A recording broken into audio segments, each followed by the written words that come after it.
Dear President, can you hear me? Yes, I can hear you. Okay.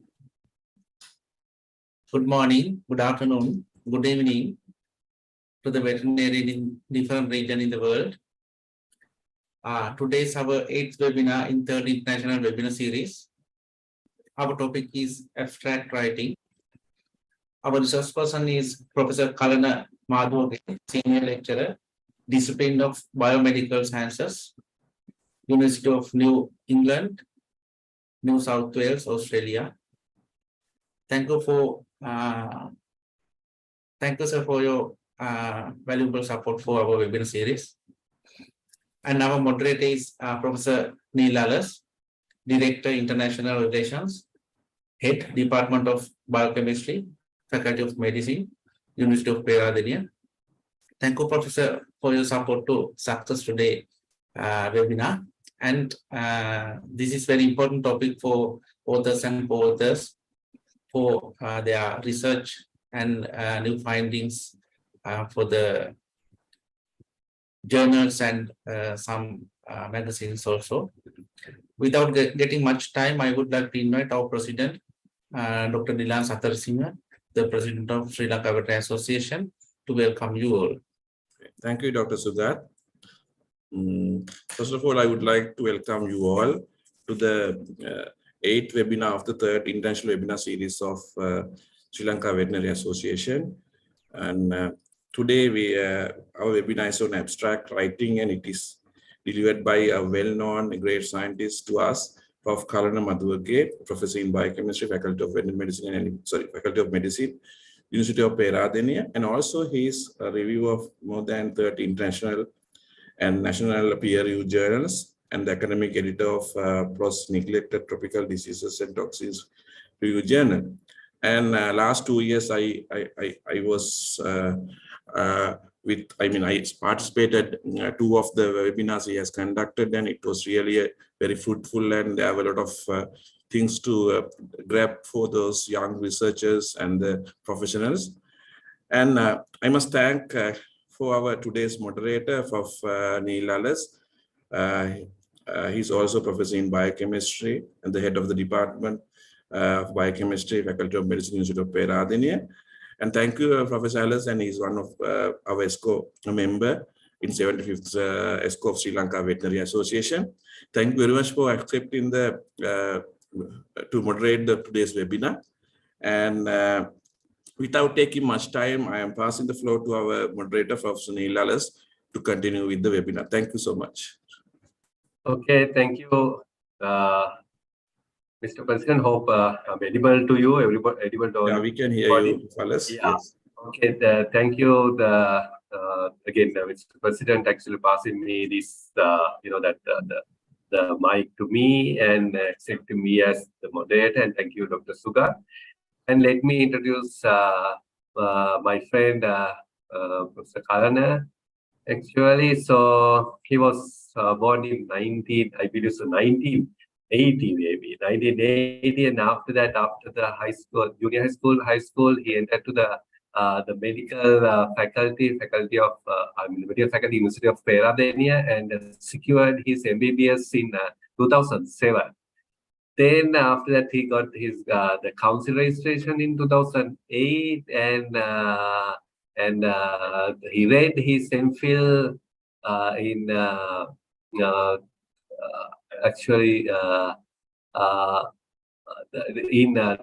venom and snake venom and clinical features of related to this the snake bite and all these things related to the hook-nosed viper. And that was he received his M.Phil in 2011. Then he left the country for his PhD and read his PhD in 2012 to 2016 and secured his PhD in 2016 from University of Newcastle, Australia. After that, he returned back to Sri Lanka and held many posts actually that he served as a lecturer first in the faculty, the Department of Biochemistry, Faculty of Medicine, University of Peradeniya, Then he became a professor in biochemistry at the same department of biochemistry, Faculty of Medicine. And then at that time, and then actually when he became a professor, he was the youngest professor ever in to receive this professorship in the Faculty of Medicine, University of Peradeniya. Then after that, actually, he won a lot of, before also and after that also, he won a lot of, prestigious awards. If I name few, actually, that CVCD award, one of the prestigious one, that is the Committee of Vice Chancellors and Directors Award, the award for most outstanding young researcher in the field of medicine, dentistry, veterinary, and allied health sciences in Sri Lanka. So then he maybe received 11 presidential awards for scientific publications. And if I name few, actually read out few: Australian Leadership Award, Global Young Physicians Leader Award.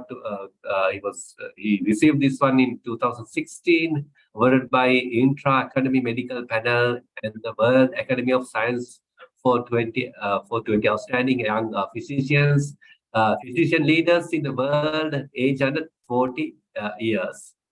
And then he has many publications, actually, nearly 70 scientific publications, actually, all are peer-reviewed, and they were published in the index journals. He's having many Google Scholar citations, and secure its index as 24. So you can imagine his capacity, his caliber, actually. So then his current affiliation is senior lecturer, discipline of biomedical sciences at the University of New England, New South Wales, Australia. That is from 2023. Previously, actually, he served in my department, actually, from 2009 to 2023. So and he secured 2 main fellowships from UK also. So from the prestigious, that the councils or the organizations, anyway. So this list is, too long to me to read. Actually, maybe it takes another 1 hour to read all the, his achievements, anyway.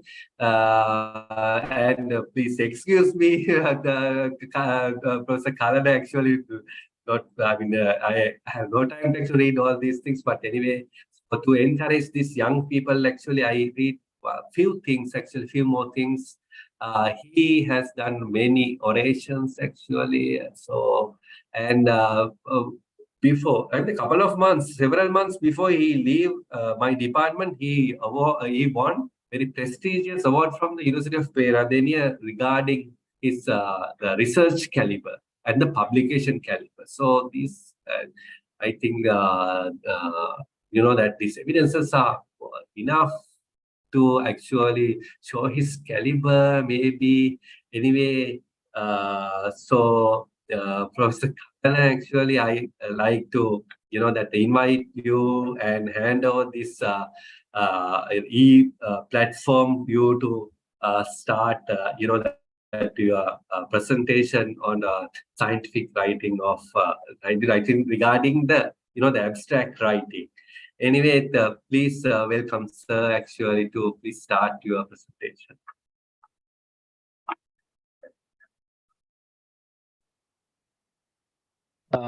Thank you very much, and Dr. Dilan, President Sri Lanka Veterinary Association, and especially Professor Lalas. Thank you very much for your in detail, lengthy introduction, and I feel very bit embarrassed.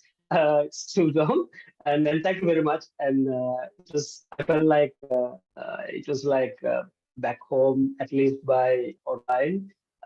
Because I was so closely worked with Professor Lalas as my head of the department, as well as one of the very close friends in the faculty era, as well as I was working with Dr. Dilan as well.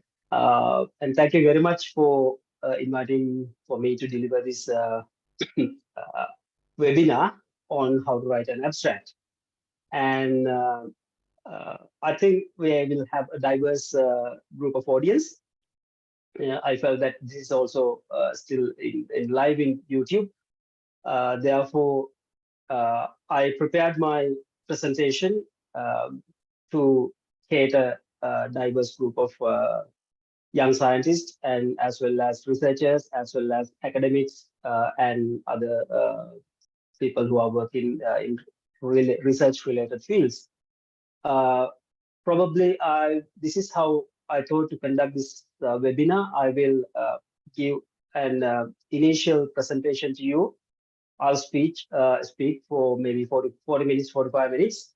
And then we will have I want to have an interactive session, like if you can raise your questions regarding abstract writing, which you have faced in the past, or which you are facing at the moment, or which you think like you are going to face a couple of questions in the future while you are related to abstract writing, I would be happy to take those questions and clarify your doubts based on my understanding and my capacity.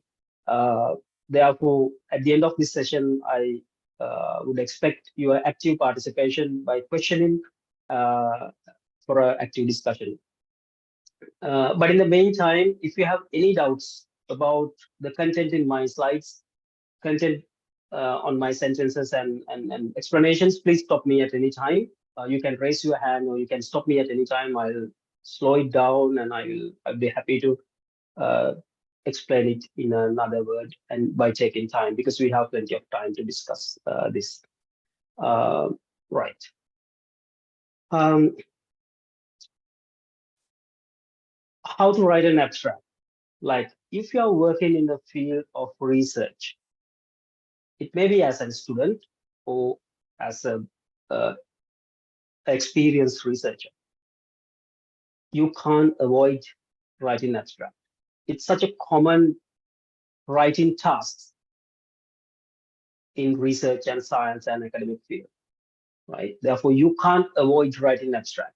Sometimes you may avoid writing full papers, right? Based on your capacity, sometimes you may not be able to produce enough evidence to write a full paper, but you have to publish, you have to present your abstract in scientific conferences.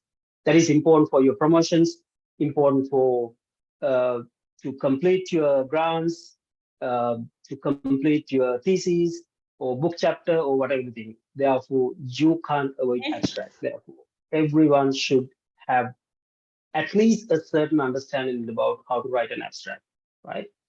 This short webinar, I'm going to cover all the depth and the width of how to write an effective abstract, right? Right. First, we will discuss about what is a scientific abstract. There are several abstracts which are not scientific. Therefore, this webinar, I will fully focus about the scientific abstract, right?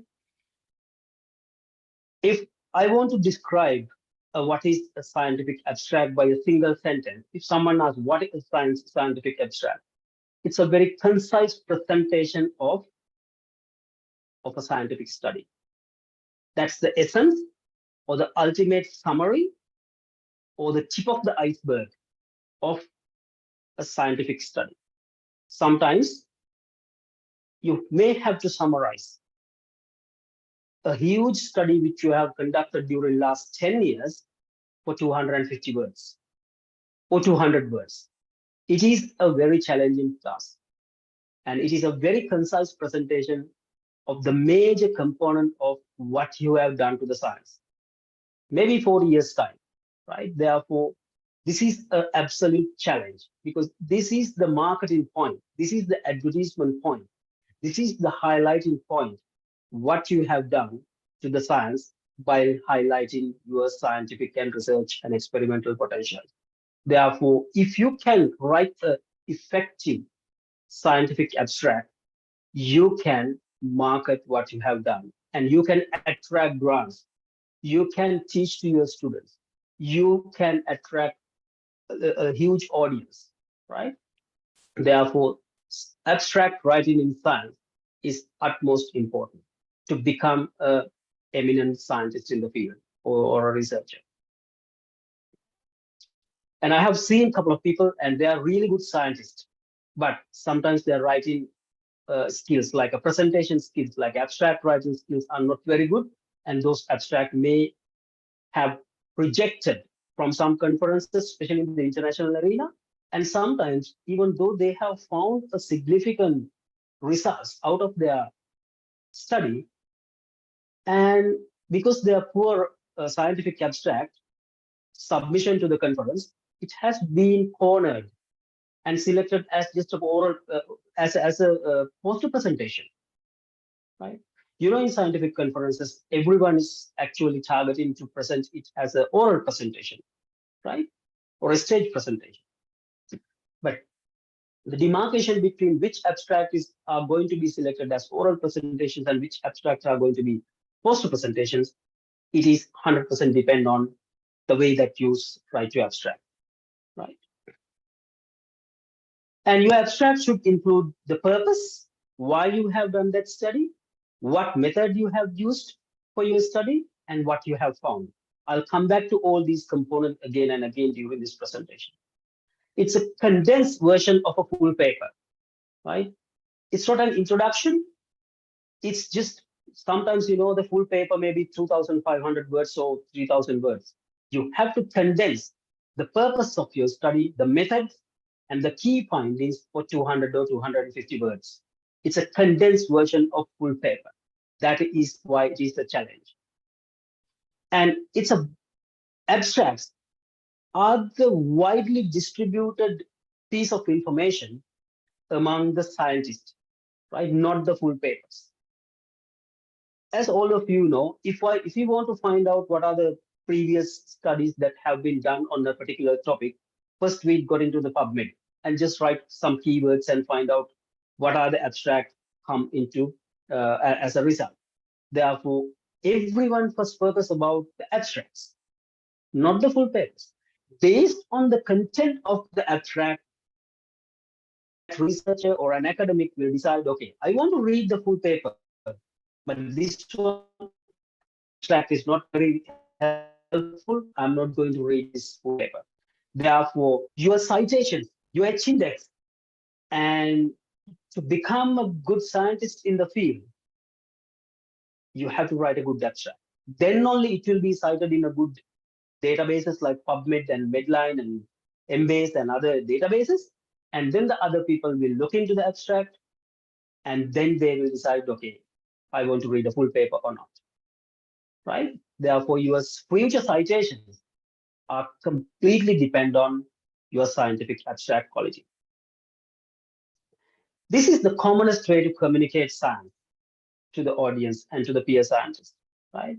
I'll explain how the abstract are going to be an effective communication mode in science, because full papers are not accessible to many people at the moment, right? Because most of the journals are now paid journals. They don't have free access. And a lot of people, they don't want to read the full paper unless it's really important and relevant to what they're doing. Therefore, the most commonest mode of scientific communication is scientific abstract, not the full papers or the book chapters or any other ways, right? And as I explained to you earlier, component in the abstract is the motivational factor and decide whether the person is need to read the full paper. I think it's an experience for every one of us. And if you want to understand quickly how something has been done, first you have to read the abstract, because no one is going to spend like 1.5 hours to read the full paper unless it's really important. Therefore, but everyone, like every scientist or researcher, they try to read a full abstract, because full abstracts like 200 and 250 words, and it can be read within 5 minutes, right? Therefore, this is why the scientific abstract writing has to be done in a fine-tuned and an effective way, right? Right. Based on that introduction, and not only that, the abstract is very important to search the relevant articles in the database. If you want to cite your paper, if you want to cite your abstract, right? And that depends on the keywords that you are going to put into the abstract in the database. I'll come back to it in detail about how you are going to decide your keywords, because the keywords are the most important fact. Whether your abstract or the full paper is going to be cited in other databases as well as in other papers in the future. Therefore, all the database search depends on the keywords that you are going to put into your abstract, right? I'll come back to it and explain little by little. Right. And one of the most important part of the scientific article, like, every scientific paper, first you have to write an abstract, right? Even though you write a case report or a case study or a randomized control trial or any other animal study, you can't avoid the abstract. Every scientific full paper should have a scientific abstract as a first part, right? And please remember, all really good scientific authors, they put a substantial effort, a significant effort to craft the abstract. I'll tell you the reason. When you submit the full paper to a journal, everyone is happy to submit the full paper to a good journal first, a high standard index journal, maybe in a good impact factor. Sometimes when you submit your full paper to a journal, sometimes editor will completely decline the rest of the proceedings, rest of the processing, and just reject the article. Usually, editors will not read the full paper. They just go through the abstract. Just read the abstract. If it is not into the scope, if it is not written very well, and if it is not produced well, and with a lot of grammatical errors and other unnecessary information, with that fact, the chief editor or the academic editor will completely reject the abstract without reading the full paper or without sending the paper to the reviewing, right? As a reviewer of PLOS NTD and toxin reviews, that's exactly what I also follow. If the articles which I really received to me has not been written in a nice abstract, I will not proceed that manuscript, right? This is the common fact that every editor is going to follow. Therefore, I must say, like, you have to put a very significant effort to write your abstract to hit into the journal's editor and the reviewer's attention, right? And it's like an advertisement for a full paper, right? It's like an advertisement. This is the only way that you can effectively pass your message about what you have done, how you have done, what you found, right? And within a couple of minutes, therefore, this is an advertisement. The advertisements are not a very easy thing to do. Effective advertisements within a short period of time with less number of words is a very difficult task, right? Therefore, this abstract is like an advertisement. Please remember that, right? And often, and this is the only section of the paper is read, and it usually determines whether the reader is going to download the full text by paying the money sometimes, by accessing the journal, and that determinant, this is a determinant factor, whether another scientist or a researcher want to access your full paper or not.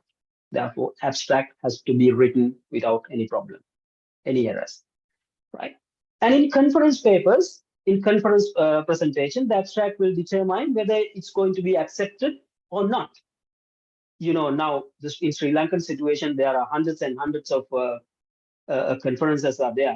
Therefore, most of the conference organizers, they will not reject. It's very, very rare now the Sri Lankan abstract is going to be rejected by a Sri Lankan conference. This is common in all over the world because every conference organizer want to accept the abstract of everyone and increase their number of registrants, right? But even though your abstract has been accepted for a conference, the demarcation factor between whether it's going to be an oral presentation or a poster presentation depends on the quality of the abstract, right? No, everyone should target a platform presentation or an oral presentation. It's completely different to the poster presentation, and it's highly valuable, especially if you are an M.Phil or a PhD student. It's just every reviewer or examiner will consider, okay, how many oral presentations this student has been done, how many poster presentations has been done. One oral presentation is nearly worth like 5 poster presentations. Remember that, right? If someone can do an oral presentation, like 10 minutes oral presentation in an open conference, and handle the question and answers from a panel of reviewers at the same time in an open audience, that is a complete different scenario to a presentation of a poster presentation. Therefore, whether your abstract is going to accepted as an oral presentation or a poster presentation is determined by the quality of abstract. Please remember those facts. Right. And it is a good predictor of the quality of your paper or your talk, right? If you can write a good abstract and publish in a conference proceeding, then the people will read it and people will be interested to ask questions from you, maybe contact you through emails and ask more questions about what you have done. And they will invite you to join to their research teams. They will ask you to ask for a collaborative research in the future. They will ask you to deliver a talk in another conference as well as a guest speaker. Therefore, abstract is the most powerful way to increase the interest and awareness of the reader and the audience. Right? And abstract should reflect all the parts of your paper. Please remember, abstract is not only a section of the full paper. It's a concise version of the full paper. You can't avoid any important part of the full paper in the abstract, but it's a shortened form. It's a shortened full paper. Abstract is equal to a condensed and a shortened full paper, right? And a person reading only your abstract should be able to understand why you have conducted this study. At the end of when you finish your abstract, now you can think, okay, you have written your abstract, now it's ready to send it to your supervisor or someone, other collaborators, other authors of the abstract before you submit. But please read your abstract again and check whether you have answered for these 3 questions, especially whether the abstract has explained and mentioned why you have conducted this study. How did you conduct this study? And what did you find? And why your work is important? This is basically introduction, method, results, and discussion and future directions. If an abstract has not covered any of these facts in the content, which is not be considered as an effective abstract, right? That's why at the end of the abstract writing, spend a substantial time, significant time, and check carefully whether you have answered for these questions effectively. Right? This is the way that you can judge and justify whether you have written your abstract in a good way or not. If you can't find the answers for these 4 questions, that means your abstract has certain problems. Right. And you have to report only the numbers that represent the most important information. When you are going to collect the facts for a long-term study or a short study, you will have hundreds and thousands and millions of numbers, but you don't need to present every result in your abstract. Carefully take all the results into the desk or to the photo file and think and prioritize what are the most important numbers, what are the most important findings that you are going to present in the abstract. That decision is in your hand. You don't need to produce unnecessary information because you have only 200 to 250 word count. I'll come back to it again and again. Right. An abstract includes the point covering these sections. Please carefully listen to this. What is your paper is about, right? This is going to be covered by the title. If you can write the title in a descriptive way, that covers a lot of points which you are going to write in the other sections. Most of the conference presentations, they will not restrict the word count in the title. Remember that. Sometimes they restrict the word count, maybe 20 words or 30 words maximum. But most of the conference, they don't say any word count for the title. Take that as an advantage. You can write the title in a descriptive way. That will explain whether it's a prospective study or a retrospective study, whether it's a randomized control trial, which stations that has been done, because that will save a lot of words which you are going to use in the methodology, right? Therefore, write your title in a descriptive way. Generally, it says your title can be maximum 3 lines, not 3 sentences. It should be a single sentence. Every title should be a single sentence, but you can go into maximum 3 lines in the proceeding print, right? Therefore, your title should be a descriptive title. And what is your paper about has to be mentioned in the first sentence of the introduction. That has to be there. I'll come back to it. And you have to highlight why it is important in the introduction. This is very important, right?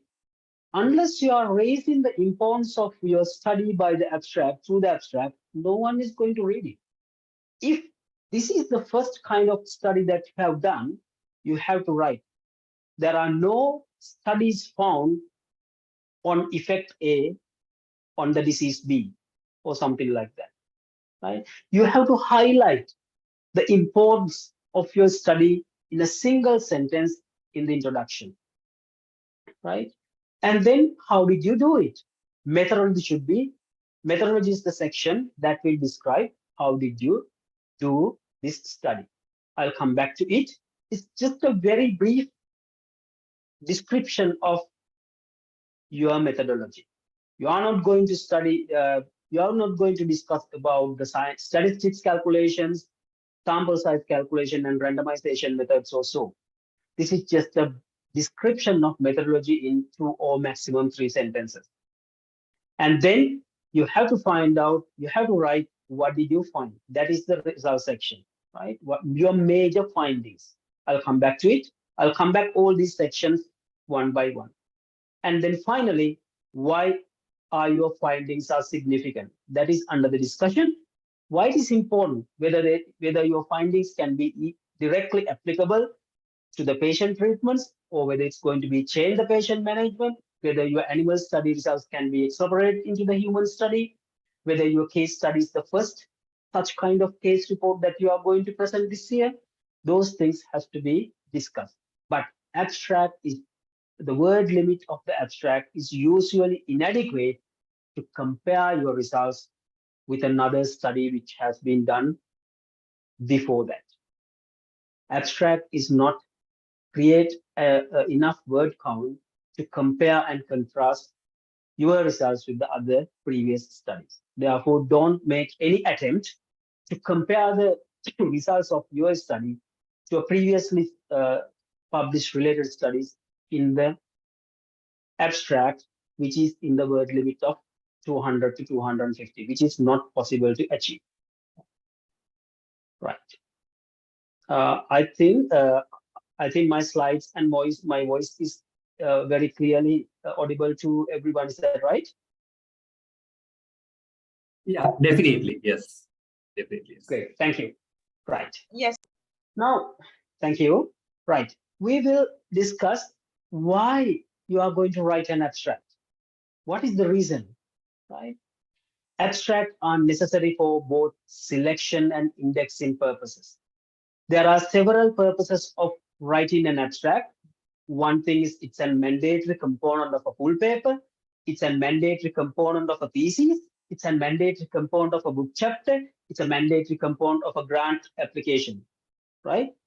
Not only that, your abstract is very important. We can't see this. This is happening in the other side of the screen, right? In the database management system, especially PubMed, MBBS, and so many other very big database scientific publication handling databases, they select your abstract and then they index your abstract based on the quality of your abstract. They extract, this is automatically done by artificial intelligence-based computer-based softwares. these softwares just screen every word in your abstract, especially the keywords and titles, right? They just scan titles and the keyword, and then they select, okay, which category I'm going to put this abstract? Is it under the animal health or animal welfare, or it's a veterinary interventional research, or veterinary surgery, or veterinary medicine, or something like that? And then they will decide, these artificial intelligence platforms will decide. Yeah, we have lost your connection for a few minutes. So after AI, discovering AI automated, the program, after that we face, some kind of disturbances. Sure. Thank you, Professor Neil. Like, I will start from this slide, right? Now, what I was talking to you about why we are going to write an abstract, right? And it's basically a component, it's essential component of a full paper or a conference submission or a thesis section, as well as a book chapter or a grant writing application. But not only that, and sometimes, not sometimes, like abstract is the component which all these artificial intelligence powered huge databases used for selection of our abstract and categorizing into the sections, as well as whether they are going to index our abstract in certain under the certain field. That depends on the quality and the words in the title, as well as keywords in your abstract. Therefore, whether your abstract is going to be selected for a particular field, that depends on the title and especially the keywords on your abstract, as well as which databases your abstract is going to be indexing. It also depends on the quality and the information in the abstract. Therefore, this is very important. Usually, we don't consider these things because we think like we write the abstract and submit it and publish it. We have done our job. But the science communication is completely different and a huge area in the world in other side of the screen, like which we can't see clearly. Our abstract, our full papers, our theses. When something is in the digital format in the internet, that's going to be classified and categorized and put it into certain places. That's called indexing. Therefore, that completely depends on your abstract. Right. First, we'll talk about the selection. Abstract allows the readers to interest in the paper to quickly decide whether it's going to be relevant to their purpose and whether they need to read the full paper. That's what's called selection. Indexing is based on the general database access, and that's based on your key terms and the words in the title, right? Right. When we are going to write abstract, right? And basically to submit a full paper to a journal, we have to write an abstract, especially application for research grant. Before the grant reviewers read the full details, everyone will first glance through your abstract. Based on the quality and the way that you have powerfully passed your message of future research in the abstract, actually determine whether you are going to be considered for the next round of selection or going to be rejected. Therefore, that's why I told you at the very beginning, you have to put a substantial, a significant effort to improve your abstract, sometimes than writing a discussion or the other sections, because that will determine whether you are going to be success in the grant or not, right? Abstract should be completely 0% error-free, right? It should be error-free. Grammatical errors, number errors, and so on. Abstract can't have any errors, right? But the full paper, you can have some errors because the reviewing process will improve and pick those errors, and you will have another chance to improve your paper. But abstract is the determinant factor whether your full paper is going to be accepted in the journal or not. Therefore, you can't have any errors in the abstract, right? And you have to complete. You have to write an abstract when you are writing your M.Phil or PhD, sometime MSc thesis. And sorry for the spelling mistakes. This should be thesis. And most of the time, the thesis abstract can extend up to 500 words. Generally, it's the allowing up to 500 words. Therefore, you have more room and you can put more results and discussion points into an abstract in a thesis, right? And especially when you are going to submit your presentation, to submit your scientific findings to a conference, you have to write an abstract. That's the commonest way that we have to write abstract, right? And abstract can be found in the beginning of the book chapters as well. Right? That's why we have to write abstracts. Right? There are two main types of abstract when you are considering the abstract writing in every discipline. Right? Scientific disciplines and non-scientific like humanities and arts kind of discipline, there are two types of abstracts based on the disciplines. First one is called descriptive abstracts. They are the types of abstract used in humanities, social science, arts, and psychology. They are basically like essays. And these abstracts are usually very concise, like 50 to 100 words. It's really challenging to write this abstract. And it's more descriptive, right? There are no basic comparatives and comparative figures. It's just like describing what they are thinking based on the previous literature or what they think. And this is just a descriptive type of abstract, right? But this abstract also composed of background, purpose, and focus of the paper and the content overview. But what is important for us as a researcher in or an academic in the veterinary field or in medical fields or medical science or biomedical science, our abstracts are informative abstracts, right? It's completely different to the descriptive abstract. Therefore, you don't need to worry about descriptive abstracts. Informative abstracts are generally used for science, engineering, psychology, medicine, and such fields. And usually the word counts can be vary in between 200 to 300, right? And should be very informative within 200 to 300 words, right? And all the critical parts of the full paper should be summarized in an informative abstract, right? I'll come back to it again and again. Now, the rest of the discussion and this webinar is focused about the informative abstract in medically related or biomedically related fields, not the descriptive abstracts, right? This is another confusing area which I have come across. Some students, they sometimes mislead and confuse with what is an abstract and what is an introduction. They just confuse these two. Right? This I have come across with this confusion with a couple of my students, right? And this table clearly determine and differentiate what is an abstract and what is an introduction. Introduction is the entering point to a full paper or a full thesis, which covers the background information, what the other people have done so far, and what are the gaps in that particular question, and just to highlight the importance of what you are going to do, and just to write the objectives.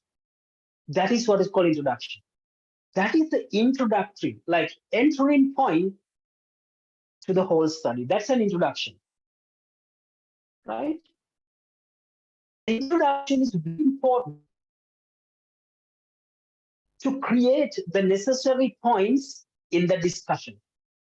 Introduction lay down a nice platform, nice stage, and create the burning issues and spark which you are going to discuss under the discussion, right? Therefore, your introduction and discussion in a full paper should be close to each other. That has to be linked by what you have found by and mentioned in the results. This is in a full paper or a thesis. But the abstract is just a condensed version of the whole paper, right? That's the main difference between the introduction and abstract. Abstract should cover the background information by a couple of sentences, the highlight of your study, method, results, conclusion, and then the future perspectives as well. Therefore, abstract is a summary of a full paper. Introduction is just the entry point to a full paper. Remember that. Right. There are 4 key areas of an abstract. What problem did you study and why it is important? This is what you are going to write in an introductory section. Background to the study and why you were motivated for this particular study and what specific questions and hypotheses you are going to address. It is challenging, like you have to finish this within 2 sentences if the abstract word count is 200 or 250. I'll come back to it. The second key area, what method did you use? Overview of the method, what field of the study that has been done, whether it's a clinical study, animal study, or a completely a laboratory study, that has to be mentioned there. I'll come back to it again. What experiment treatment were applied? What drugs has been tested? What is placebo? And then what is cases and controls? What group of population you have selected? What group of sample you have selected has to be mentioned in the methodology. But remember, this is not the section to include the total number of participants or total number of animals you tested. Most of the abstract I have seen in IPERS and other conferences when I was reviewing, most of the abstract methodology sections are going to be used to include the number of subjects or number of animals you are going to include. That is completely wrong. The number of animals or subjects you have tested should be in the results section. Right. Third fact, what were your key findings? That is the results section, only the main findings. And you have to list down 2 or 3 maximum points you are going to cover in the results section, not more than that. You can't present more than 2 or 3 points under the results. It is impossible because the word counts limits you. Therefore, just prioritize your results into 2 or 3 points, not more than that. Finally, what did you conclude based on these findings and what are your broader implications? Conclude should written by a single sentence. Drug A is effectively reduced the systolic blood pressure on the tested mice or something like that. Conclusion has to be written in a single sentence, right? And then you can write another sentence. These findings may trigger another clinical study with a larger sample size or something like that, right? You can write a broader implications as well if the word count is allowing that, right?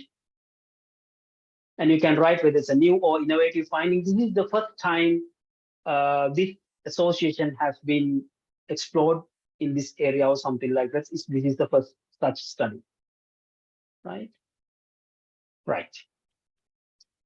And when we consider the science abstract you are writing for the conferences, first you have to write a text abstract. You have to write your abstract based on their abstract writing criteria by words. That's called text abstract. Then based on your text, it's going to be reviewed by at least 2 reviewers. Then they will decide, okay, you are going to present this as a platform presentation, or oral presentation, or as a poster presentation. I'll come back to the poster presentations later. And then journal articles. It's basically the text abstract. Usually it's 200 to 250 words or 300 words. Sometimes you have to produce graphical abstract. Now, most of the biomedical science journals, they usually ask the authors to submit a graphical abstract. Sometimes which is challenging. I'll give some examples about graphical abstract and give some very handy tips to write a good graphical abstracts. And this is a newer trend. They ask to write and produce a video abstract, just a 1 minute or 2 minutes video abstract as an MP4 file. This is a current trend. This is a very nice way to highlight their journal and highlight the articles published in their journals in a social media and related social platforms such as LinkedIn and Facebook and other social medias. Therefore, video abstract requests are emerging, and you have to prepare for this, right? And sometimes this is another kind of abstract. Now, most of not most, like some of the journals, they ask to write highlights of your full article. This is in addition to the abstract, right? In addition to the full paper, they ask to write normal abstract. And in addition to the full paper and the abstract, they ask to write 5 highlights or 4 highlights. Single sentences, they will probably give word count like 80 words per one highlight. You have to write 4 or 5 highlights. This is another challenging area. It's emerging, and therefore, sometimes you have to produce graphical abstract, video abstract, and highlights. So it can consider as a part of the abstract in the future or some of the current indexing journals. Right. Remember, a good abstract should be concise, complete, short, and powerful, and effectively communicated the details of your study to the audience. Now, looks like this. Now, this is an advertisement, a highlighting photo produced by Worldwide Fund after a destruction of a major part of the Amazon forest in Brazil. There was a massive bushfire. It's not a bushfire, basically, it's a natural fire. So people have set the fire to Amazon, and the major section of the Amazon was completely burned out. I found this photograph this morning from the Google, and I found this is a very effective, very powerful complete, a very powerful way of communicating the message. So you can see both lungs, and part of the left lung has been completely damaged and cleared. Right? Now, this image is worth more than millions of words. To highlight the importance of preserving the rainforest, especially in Amazon, right? Your abstract also should be like this. When you finish your abstract, read 20 times, 30 times, and refine it, fine-tune it, edit it to take the abstract into this level. This is another classic example that I take to all of my scientific writing workshops and lectures. Good scientific abstract can be described as a bikini, right? You know, bikini is a dress which is a very concise, but which completely covers the most vital part, right? Therefore, the person can go out without any problem. It's obviously short, and it is the most powerful way to communicate. Like sometimes this is more than enough to create the interest or enthusiasm among the audience or another people, right? Another person. Therefore, just our abstracts also should be like this. Should be concise, but should be complete and short, and should be the most powerful way of communicating to the audience. You have to increase the awareness, inspire the audience by your abstract. Right. Usually the standard abstract, this slightly varied in between the conference and the journal and so on and so forth. But usually the standard abstract has all these components. Title, authors, and authors affiliation. That's a mandatory component of every abstract, right? Sometimes they will give a limited word count to the titles and limited authors number, not more than usually 10, and the affiliation should be there. And then the next section is introduction or background, or sometimes they say problems, right? Introduction, background, and problems, they are pretty much similar to each other. You have to introduce the area that you are done this study, Provide some background information. Nobody has ever done this kind of thing, and why you have done. What is the problem that you are going to address? That has to be in the introduction or background or problem section. Some conference or journal, they said introduction section, sometimes say background, sometimes say problem, sometimes they say introduction and background. The next component is objectives. This is called structured abstract. Now the conference or the journal needs the different sections under different subheadings: introduction, objectives, method, results, discussion, references, and so on. This is called structured abstract. Objectives, you have to clearly say, we aim to test drug A on disease B using a mouse model. Something like that. Objective is usually a one sentence, not more than that at all, if it is 250 or 300 word abstract. Method, 2 sentences maximum or maximum 2 to 3. I'll come back to it later. Next section is method. You have to briefly mention your methodology. And then the results. Sometimes some conferences need results section separately and discussion section separately and conclusion section separately. But some conferences, they need results and discussion and conclusion as a single section, or results and discussion as a single section. Some conferences, they need references. Sometimes they allow one table and one figure, right? And it depends on the conference guidelines. Therefore, before you write your abstract, read carefully about the abstract writing criteria and information provided by the conference. That is another reason why our abstract has been rejected for oral presentations. When you have not written your abstract according to the conference guideline, they will reject.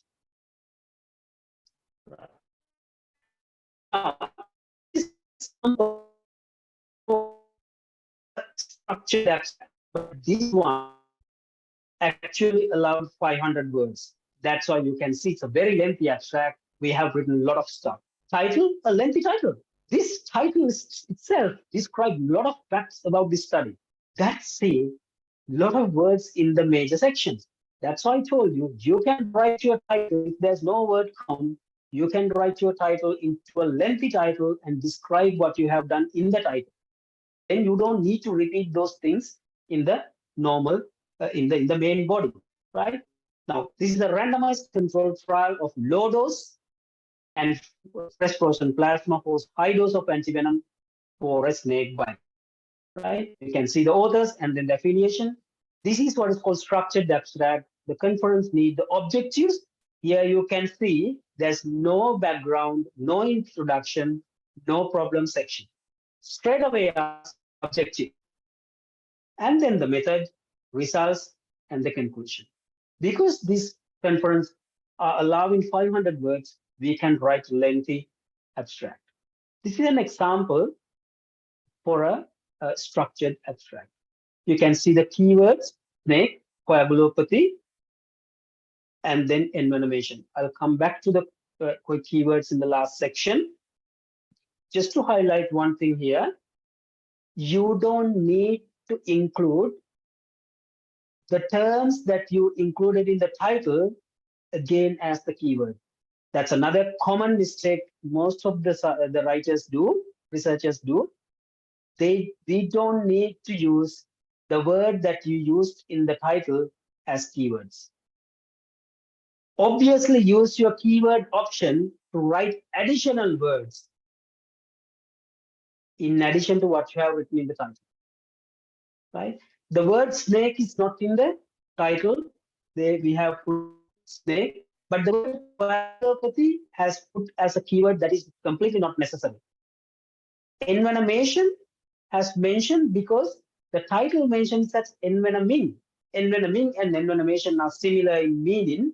One is US English and other one is UK English. Envenomation also covers that missing word in the title is covered by keywords. Therefore, you don't need to include the word that you are already included in the title as your keywords, because always the words in the title is going to be indexed. Other words can be used as your keywords. Now, this is an unstructured abstract published in PubMed. You can see background section is there, but the methodology and the findings and the discussion section is not structured. And then finally, you can see the conclusion. Sometimes you can find this is a semi-structured abstract, actually, not unstructured. Background, method, and principal findings are in the same section. Conclusion as a separate section. Right? There are different styles. And unstructured abstract, title, authors, and affiliation, all other components are there, but they are not divided into subheadings. And this is a classic example for unstructured abstract. You can't see the background, method, results, conclusion, discussion section. But when you read the abstract, you can clearly identify the sections in this single paragraph.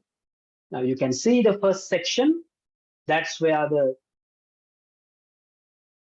this is where the introduction and background and study objectives. This is where the methodology, this is where the major findings and the discussion. If your conference asks to write an unstructured abstract, if you are not familiar about writing an unstructured abstract, first write a structured abstract. First write the subheadings and complete your structured abstract. And before you finalize and submit, just subheadings and collect together. That's it, right? Therefore, it's not hard to write an unstructured abstract. First write an structured abstract, then you can write an unstructured abstract by just erasing your subheadings.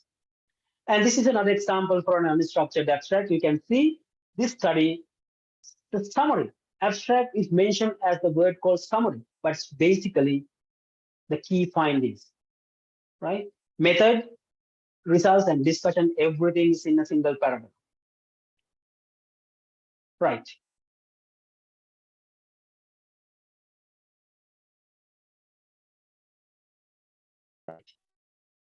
First, carefully follow the conference guideline before you start your writing. Whether it's a structured or unstructured abstract, consider the word count. Don't exceed your word count even by a single word. If it is 250, you have to stop by 250. Otherwise, that may be the reason for rejection, because probably their conference proceeding one page may have been planned for maximum 250 words. Therefore, don't exceed even a single word. Formatting is very important. When they ask to capitalize the title, capitalize the subheadings, capitalize. They will sometimes underline the presenting author, underline the title, bold the presenting author. Follow all the instructions. Title word count, consider if it has been given. Format the author's name, whether they want to italic or not, or whether they want to write first name or names with initials or something. That pattern has to be followed. And then allocated word counts into the section. Please, this is an example for an abstract if you are going to write for 200 and 250 or 250 to 300 words abstract. One sentence for an objective. 1 or 2 sentences per method. 1 sentence for introduction and 1 for justification. Basically, 2 sentences for introduction and justification. 1 sentence for objective. Maximum 2 sentences per method. Results section, at least you should spend 1/3 of the word count or sometimes half of the word count. That is the major section. What I have seen in most of the abstract, they have spent most of the word in introduction and the method. Result section is very small. No, the result section is the major component. You have to spend at least 1/3 to half of the word count results. And then discussion and conclusion, it should be definitely less than 1/3. This is a rough guideline just to allocate your word count and sentences to a usual conference abstract, which is like 250 words count. Methods. When you are writing methods, write the type of the study, whether it's a prospective observational study, whether it's a double-blind randomized controlled trial, whether it's a retrospective study, whether it's an animal study. That main study type has to be written in the methodology section. And then the duration. A prospective observational study conducted from January 2020 to January 2023 in the at base hospital Kagor. Data was collected from randomly selected 23 primary school if it is a socially collected data. That's what you have to write in the methodology. And just another sentence. Now you can summarize everything in the first 3 dot points in a single sentence. A prospective observational study conducted from January 2020 to 2023 in base hospital Kagor. Data collection method, you have to mention how you have collected the data. It is based on the interviewer administered question, whether it's a participant completed questionnaire, whether it's collected based on the serial blood sample or serum sample, whether you have collected demographic data, clinical data, biochemical data, outcome data, or follow-up data, reactions, that has to be mentioned in the method. It is a challenge, but maximum 2 sentences, you have to finish your methods if the abstract is 250 word count. No need to mention test. That's the other problem, other main issue that most of our students do while they're writing abstract. They write the descriptive statistics is going to be done by this way, and then the comparative statistics, comparative data is analyzed using these tests, and the significant statistical significance is determined by p-value less than 0.05. You don't need to write because that's a normal everyone knows. You don't need to write about the statistical test that you have mentioned, you have used in the method. You don't need. Results, number of subjects you have to include what percentage of male. No need to include the number of females and percentage of females. Because when you include the number and the percentage of males, the rest of the subjects are females. You don't need to spend another sentence to describe the percentage and the number of females. Even in a scientific full paper, when you mention the number of male, you don't need to mention about females, because usually in biology, we have 2 kinds, male and females. Therefore, when you present male percentage and the total, everyone knows what is the female percentage and the number. You can say word count. Age, yes, you have to mention what is the age. Median age was 32 years within bracket 16 to 56. This may be interquartile range. This may be range.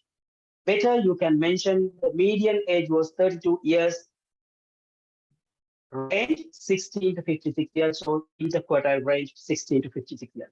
That is a complete description of the age group of the study population. When you are going to present hemoglobin or some analytical parameter, you can mention average or mean hemoglobin. Always abbreviate here. When you mention these words at the first time, always abbreviate. Then you can use HB and save your word count in the rest of the abstract.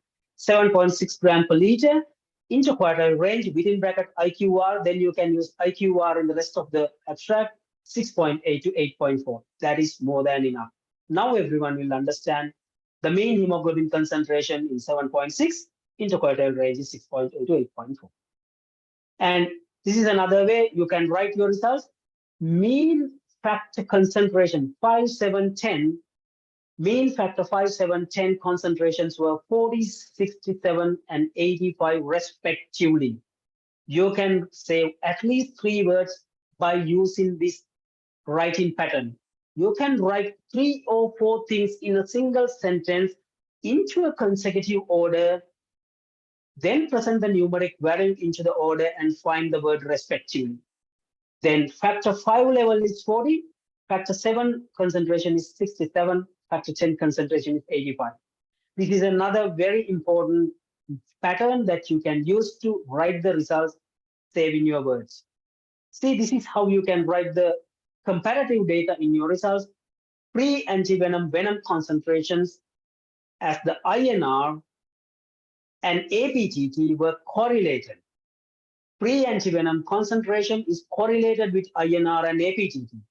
See, the author is providing the results while comparing, while presenting the statistical significance, while describing the statistical test as well. This is in the result section. C, non-parametric spearmint analysis is the test that he has mentioned, he has used. compare the venom concentration with INR and APTT. What is the correlation? The relationship is given by R value. Statistical significance value is given by P. See by the single sentence how powerfully and precisely, smartly presented many information by preserving the word count. This is an art. This has to be practiced. While you are practicing, you can improve this. There are a few tips I'll give you. Avoid the use of words such as might, may, could, can, all these vague terms. Please avoid using all these vague terms in scientific writing and scientific presentation. You can't say might or may or could or can because it might happen. That is why you have done this study to convert the something in might, may, could, vague terms into yes, it is happening. Yes, it is not happening. There's a relationship. There's no relationship. It is correlated. It is not correlated. Therefore, at the end of your study, you can't write your results and conclusion and discussion by using these vague terms. You can use might, may, could words in introduction and justification and background section. That is where you are describing your uncertainty around your question. But when you present your results, you can't use these. I'll give some examples. Use the most appropriate word. If you are not sure about whether you have used the correct word, use the computer thesaurus and the dictionary, synonyms. Find out the best word, compare the best word and match the best word and use it. Active voice is much more better and powerful way of effective communication in science than passive voice. Keep that key message. Always use active voice, even in the full papers, even in the abstract. Avoid passive voice. I'll come back to it by some examples. This is an example. We studied 10 patients with small pneumonia. It's 100 times powerfully and clearly passed the message than 10 patients with pneumonia were studied. You can see when you actually count the word counts, most of the time when you use active voice, you can save the words. When you use passive words, you have to use extra words. Therefore, active voice is always better and powerful and smart. Avoid starting sentence with numeric value. This is such a common mistake most of the scientific writers are doing. They just start with 10 patients with pneumonia. You can't start sentences with numeric values. Either you have to write 10 with TEN, right? 20 with TWENTY, right? Or you can write 10 patients, or you can write a total of 10 patients recruited, right? Please avoid starting your sentences by using a numeric value, right? It is another common mistake even with the very experienced scientific writers, right? And use the full term when you use it the first time. If it is international normalized ratio, INR, you explain it. International normalized ratio within bracket INR, then you can continue INR in the rest of the abstract. Grammar is utterly important for every scientific abstract. Introduction, see the difference between the active voice and passive voice. Introduction, you can write the sentence, this study will investigate the relationship between coffee consumption and productivity. This is an abstract they are going to write for a grant. That is why it is mentioned in the future tense. This study will investigate. This is going to be right for a abstract for a M.Phil proposal or a PhD proposal or a grant proposal. That's why it's in the future tense. But this is the best way. The study investigates the relationship between coffee consumption and productivity. Save the word count, effectively convert the message. Under the method, this is the passive voice. Structured interviews will be conducted with 25 participants, are less powerful than structured interviews conducted with 25 participants if the study has been done. If this has been done, you can write. The structured interview conducted with 25 participants, simple past tense, effective active voice. Result section, our analysis has shown a strong correlation between coffee consumption and productivity. No, it is much more effective when you write it as our analysis shows a simple present tense, a strong relationship between the coffee consumption and productivity. Always use active, which is preferred. You can write our analysis showed a strong correlation between coffee consumption and productivity as well. And write clearly and concisely. A good abstract is short but impactful. So make sure every word is a word to pass your message effectively. Each sentence should clearly communicate one main point. Don't make complex sentences. Don't think by combination of 3 or 4 sentences will make an effective communication. No, even for the English speaking writer or a reader or a reviewer or an examiner, it's very comfortable to read and understand a single point by a single sentence, or maximum 2 points by a single sentence. Keep your abstract or a summary short and clear. Avoid passive sentence. Always passive construction, often it's called unnecessarily long. Avoid long sentences. You don't need to write in order to. You don't need to write, by the way, therefore, you don't need to write. You can avoid the word the. You don't need to use the word the in scientific abstract. It's totally understandable. You don't need to use the article the in the scientific abstract. You can avoid that and save your time, save your word count.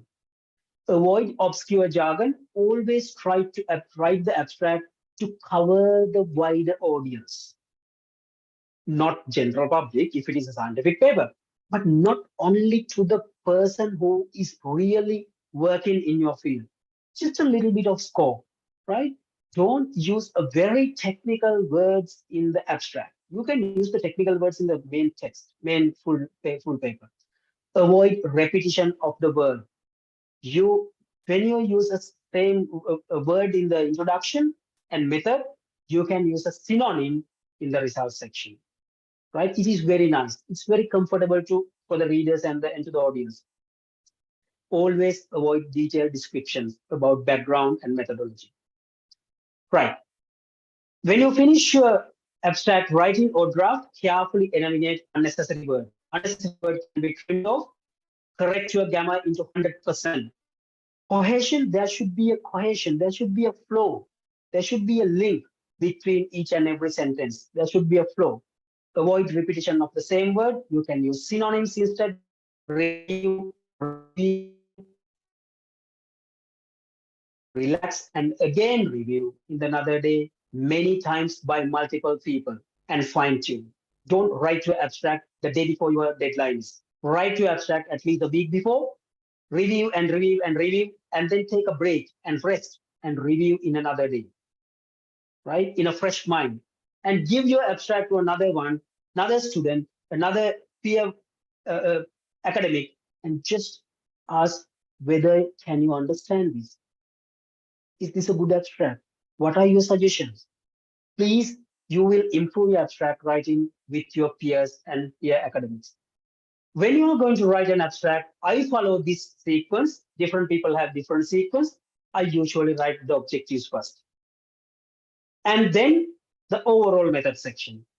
Then results, conclusion, and discussion. Finally, I'll go back and write the introduction according to the objectives and I justify my study. This is the sequence which I follow. First, I write objectives and then the method according to the objectives, then the results produced by using that method, and then conclusion based on the results. And then I will write the introduction at the end. I will follow the same method when I'm writing the full paper as well. First, I write the objectives and then method and the results. Case report abstract is slightly different. Sometimes when you are working in the veterinary field, you have to write a case report and you have to write the chronologically what happened to the patient or animal from the day of admission to the discharge and the follow-up, right? This is a case report abstract. It's chronological writing. You don't need to mention about anything, just write the case report. And final sentence may be the conclusion and the future direction, right? And there are the 2 examples of poster presentation. Actually, my poster, which has been basically won 3 awards, 2 Australian awards and 1 American award. That's why I just put this as an example. You can see the colors which I have used, the backgrounds, the animals, and the graphs and everything. And this is one way that you can present your poster presentation. This is another abstract, very descriptive, but which is not very attractive. You can see the colors and backgrounds which I have used, which is not very attractive. And this is an example of a graphical abstract.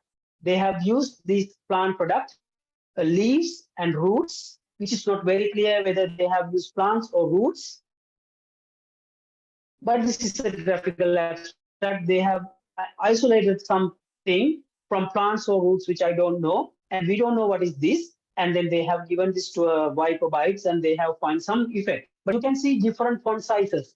I can't read this graph. I can't read these axes. Therefore, this can be considered as a not very effective graphical abstract. See this graphical abstract.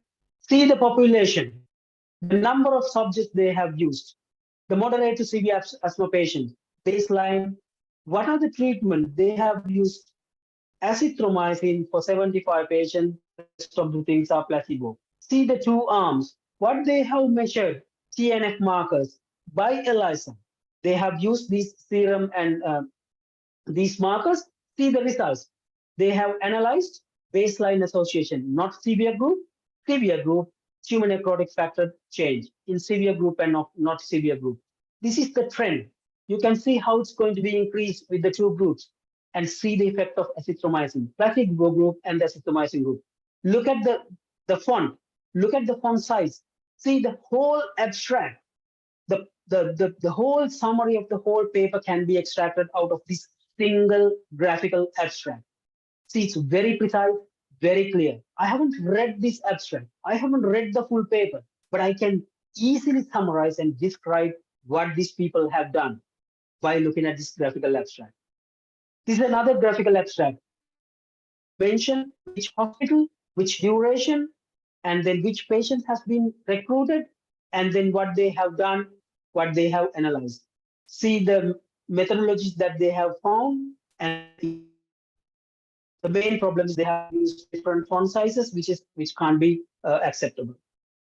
Keywords, keyword search, and this is directly impacted on whether your abstract is going to be indexed in which database and who are going to access to your full paper or the abstract. Include your techniques and specific methodology. If you have used chromatography, use chromatography. If you have used SDS page, use SDS page. If it's a randomized controlled trial, use it. Focus the main topic of your research. Avoid keywords using just one word. You can use snake antivenom as a single keyword, not antivenom and not snake. The better writers, they use combined keywords. Population statistics, COVID-19 prevention, likewise combined with another word. It's a smart way to write keywords. Avoid overlapping keywords that you have used in the title. You don't need to mention the titles, the keyword as the word that you have used in the title, right? And smart way, you can search the keywords that you used in the PubMed or Medline and just check whether the similar articles are coming as a result. There are the useful links to improve your abstract writing and scientific writing. I basically followed this Stanford Writing in Science course when I was doing my PhD. It's a fully free, a comprehensive course in scientific writing.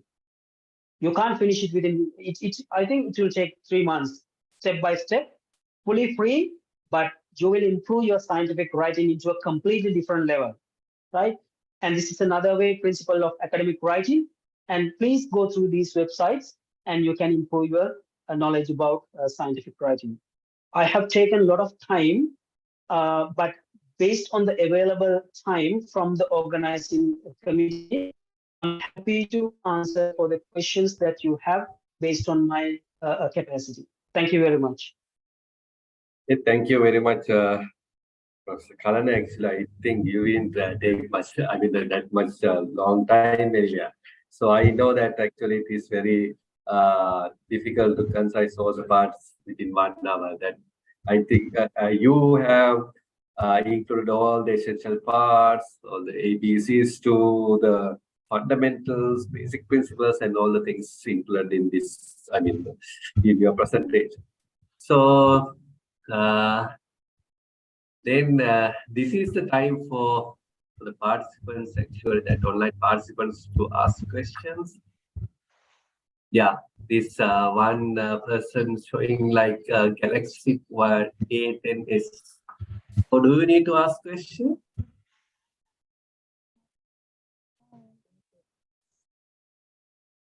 No. So until that, actually, I'll ask one question from Kalana. So I know that you are the reviewer for 30 odd scientific journals and academic editor for PLOS. Anyway, so here in Sri Lankan context, most of the time, actually, that organizers asked to submit extended abstract, even though that is not published. In text format. So, what is your view on this? Once again, Professor Neil, thank you very much for raising that question. And I basically purposefully thought not to discuss this. I haven't seen a request to submit an extended abstract for most of the national conferences. It is asked to submit a proper abstract with 250 words or 300 or maximum 500. Because in international scientific community, they believe the scientists are very generous and honest, and they write what they have done in a very honest manner. But in certain Sri Lankan conferences, I was come across with this extended abstract. Usually they ask to write a normal abstract within 250 words and then ask to submit another abstract, maybe 1,000 words or 1,500 words. I believe which is a completely a waste of time and commitment and dedication for a busy and in a really good scientist and a researcher and a student. Because the purpose of asking to write an extended abstract is, first thing is just to explore whether this student or whether this research group has done a genuine job with a detailed description of method and results and everything. Right? That's number one. Number two, the reviewers can understand the comprehensive way how this study has been done, what methodology has been used, how this result has been produced, and so on and so forth. Because of those two purposes, usually the Sri Lankan conferences and some very few international conferences ask to submit this extended abstract. But I believe this is a waste of time and energy for an honest, dedicated, and genuine scientist. I believe every scientist are genuine, that the science, everyone has to practice the basic ethics in science, and no one is going to produce false results or some fabricated results unless a very few examples in the international scientific community.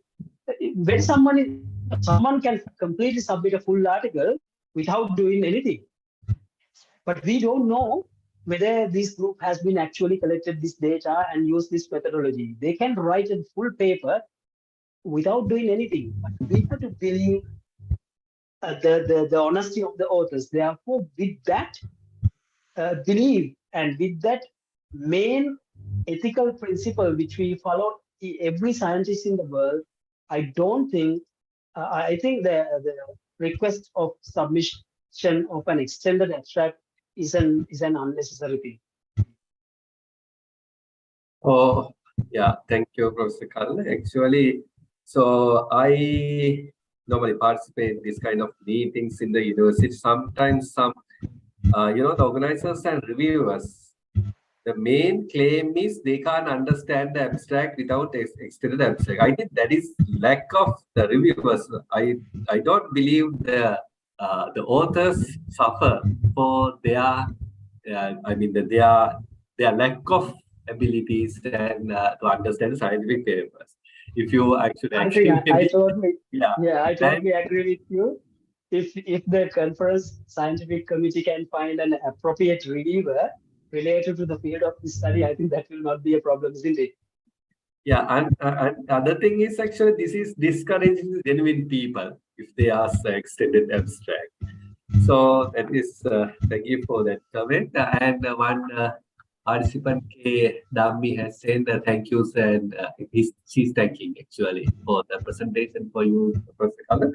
Other question is, as nobody is raising their hand, so other question of mine is actually, you didn't mention about the ethical clearance part and the, that the ethical clearance, context, how to write in abstract. Most of the time in Sri Lankan context, the reviewers mention, even though we don't sometimes actually mention the use of or the waste our time to mention this one within this limited, the limited, context of the body. So what do you think actually? Is it reasonable to ask to write down the ethical, ethical clearance receiving procedure in the abstract? Like you mean, like, just to clarify, like when you submit an ethical application, like whether it's okay to write an abstract or not? Yeah, that is the thing. Actually, sometimes the reviewer actually recognize this one as a major error in the abstract. So what do you think about this? It depends on the ethical committee. Like sometimes when the ethical committee is expecting a lengthy ethical review proposal, they usually... not that is not the same. Actually, I'm talking about the abstract submit to the conferences actually. Right. The conference is asking the ethical approval. Yeah, some review, not the conference. In the conference, the guidelines, but some reviewers asking to include that part into the abstract. No, you don't need to necessarily. No, if it is 250 to 300 word abstract, you don't need to waste your word count to write the ethical approval numbers and the ethical committee and things. No, that is not necessary at all, because within 250 words, if it is a human study or an animal study, definitely the study should be conducted in an ethical approval, under the ethical approval. That is the information we have to pass to the conference organizing committee, scientific committee, if they really want to do that. Otherwise, you don't need to mention that in the abstract. No, that is completely unnecessary. Proceed. Yeah, okay. So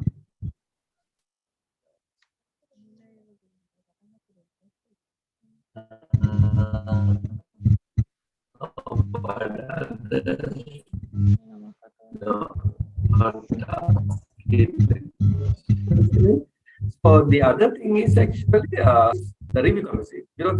Again, for the review committee, actually some has to cover more than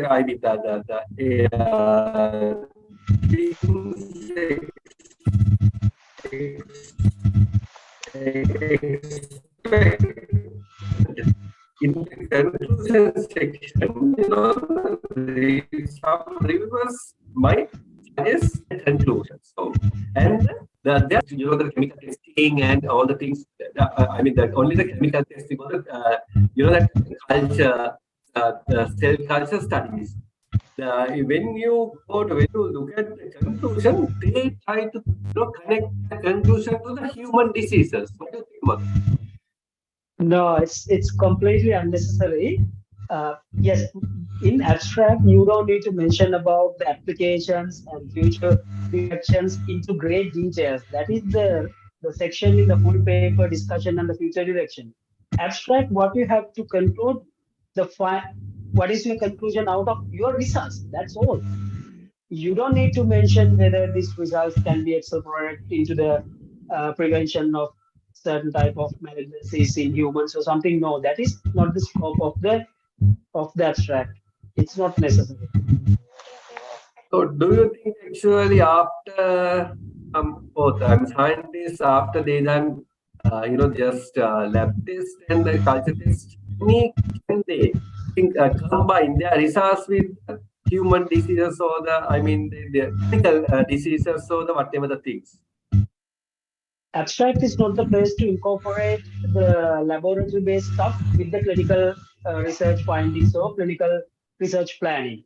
Therefore, you don't need to mention those things anyway in the abstract, unless you can mention it in the full paper. No, not in the abstract. Definitely no, because there's a huge gap between the completely a benchtop laboratory-based research to the application of those findings to the clinical settings.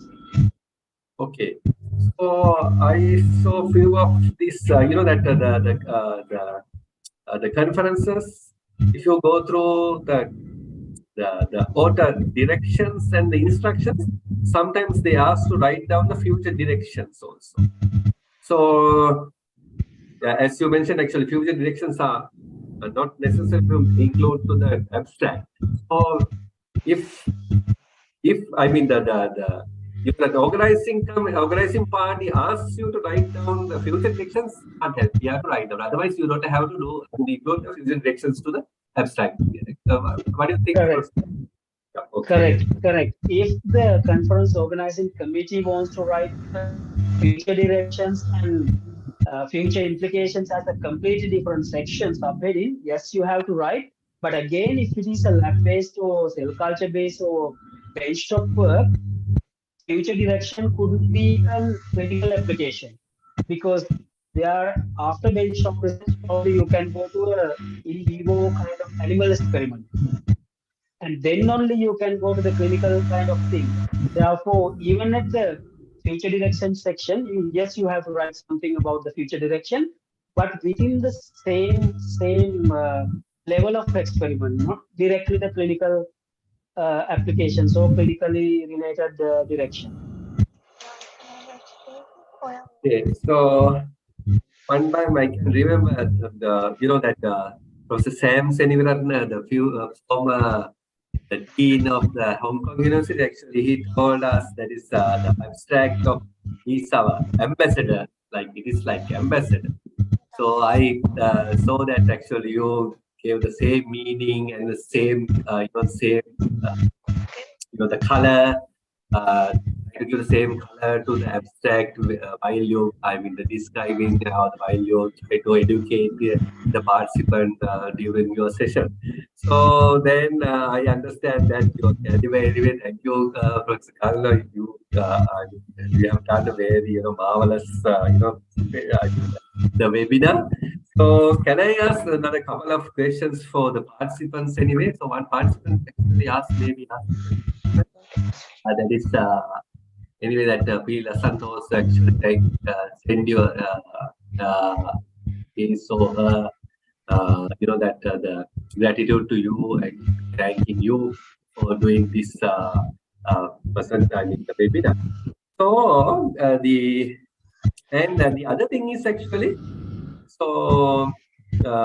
thank you for actually raising or including that one-page graphical abstract. That is the current trend when we are submitting our papers to the very good, that the impact factor journals anyway.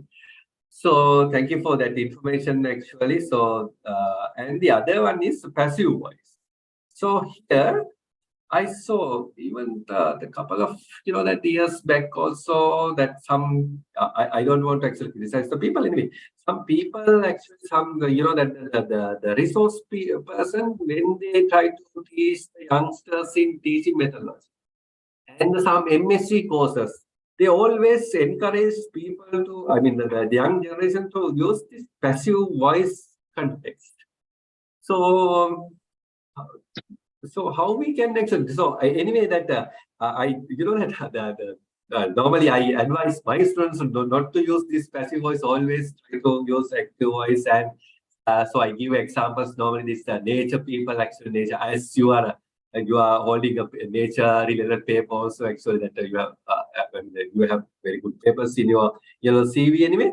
So that they always encourage the scientists to use active voice. So how we can actually battle this one? Actually, there is a battle actually. The youngsters, teaching youngsters to do the wrong thing is a battle. So how do you, the face to this challenge anyway? So very difficult to that change the people. The same people again and again come and teach the youngsters in this kind of places. So we also actually that maybe you have gone through this teaching methodology also. There are people came and taught us. So I actually had argument with the people anyway during my time even. So still that incorrect. Correct. So how we can actually change this one anyway? I totally agree with you, Professor. Like, I also gone through this teaching training program, and some people, like some trainers, like they encourage to use passive voice in scientific writing. But based on my experience happening last couple of years, as well as when I was following this Stanford scientific writing session workshop, what I found, like, it is very simple and very easy to understand, and it is very powerful way of communication through active voice than passive voice. Therefore, I personally believe like using active voice as a habit in English writing is a very good thing, and it's a huge difference when you write the same abstract in active voice and passive voice, and when you read it one left and right, like keeping one in other hand, then you understand how easy to read and understand and powerfully communicate by using active voice. The way that you can avoid this misleading communication and misleading teaching, I think we have to train our youngsters, our students, to use in active voice as individual supervisors. Then only they will continue and change this practice in the meantime. Yes, yeah. Yeah, okay. Thank you very much, Professor Kalana. These are the questions only from my side, actually, as nobody asking questions and nobody has raised their hands anyway. So this is only from actually, this is the only questions actually from my side. Actually, I asked question for the participants anyway. We have, that we have discussed this thing very long time from the beginning actually. So maybe nearly 10 years. Also, we, discuss this kind of thing, how to correct this and deliver the correct context to the youngsters anyway. So thank you, Professor Kalana. Actually, your valuable contribution to us anyway. So now I like to hand over this platform to Dr. Kaundika. Dr. Kaundika? Thank you, Professor Alice. Actually, we have completed a very successful webinar today. So I think a lot of helping hands to make this webinar a success. I think many participants have joined through Zoom platform, and some have joined through YouTube channel as well. So I think everybody has gained a lot from Professor Kalana today. So on behalf of Sri Lanka Veterinary Association, I would like to extend my sincere gratitude to Professor Kalana Maduwage, Senior Lecturer, Discipline of Biomedical Sciences, University of New England, New South Wales, Australia, for accepting our invitation and conducting an excellent presentation today on abstract writing. So thank you very much, Professor, for your valued presentation. And I think at the beginning of the presentation, you mentioned that we are going to finish it in 45 minutes, but it went probably 1.5 hours. That shows the interest that you put on today's presentation to pinpoint